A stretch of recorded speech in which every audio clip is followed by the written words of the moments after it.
गार्गी। ऋषि वचकनु की बेटी गार्गी को छोटी उम्र से ही वेद और उपनिषदों के ज्ञान में बहुत रुचि थी।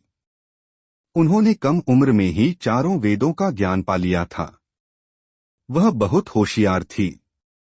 जैसे जैसे वो बड़ी हुई वेद के दर्शन पर उनकी समझ बढ़ती गई। वह ज्ञानी ऋषियों के साथ वेद के दर्शन पर चर्चा करती थी और सबको ज्ञान की बातें बताती थी। इस कारण उन्हें ब्रह्मवादिनी कहा जाने लगा। गार्गी मिथिला के राजा जनक के दरबार के नवरत्नों में से एक थी। एक बार राजा जनक के दरबार में ऋषियों की सभा लगी। उस सभा में दूर दूर से बहुत ही महान और ज्ञानी ऋषि पहुंचे। उन ऋषियों में एक बड़े ही महान ऋषि थे, ऋषि याज्ञवल्क्य।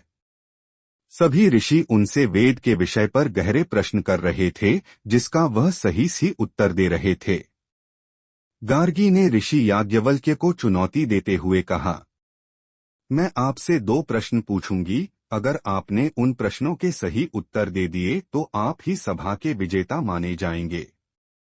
याज्ञवल्क्य ने गार्गी की बात मान ली और उन्हें प्रश्न पूछने के लिए कहा।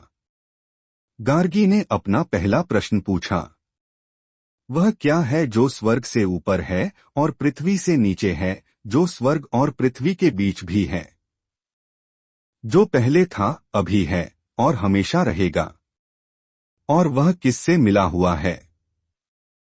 याज्ञवल्क्य ने जवाब दिया, वह आकाश है।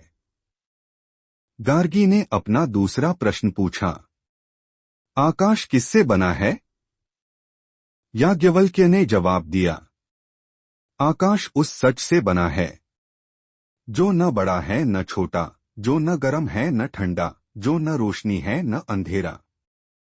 उसमें न स्वाद है न गंध, न उसके कान है न नाक है, न मुंह है न मन है, न ही उसमें प्राण है न कोई ऊर्जा है। उसे नापा नहीं जा सकता।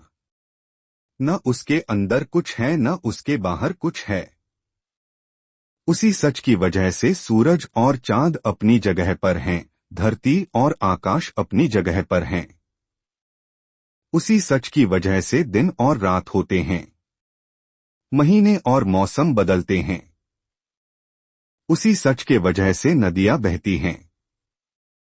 इस सच को जाने बिना हजारों साल तक तपस्या करके भी कोई कुछ नहीं पा सकता। जो इस सच को जान लेता है वो ज्ञानी हो जाता है। इस सच को देखा नहीं जा सकता पर देखने वाला वही है, उसे सुना नहीं जा सकता पर सुनने वाला वही है। आकाश भी इसी से बना है। याज्ञवल्क्य का जवाब सुनकर गार्गी बहुत संतुष्ट हुई। गार्गी और सभी ब्राह्मणों ने उन्हें नमस्कार किया और उन्हें विजेता माना। गार्गी के जीवन से हमें यह सीख मिलती है कि हमें अपने ज्ञान का घमंड नहीं करना चाहिए और अपने से ज्यादा ज्ञानी व्यक्ति का सम्मान करना चाहिए।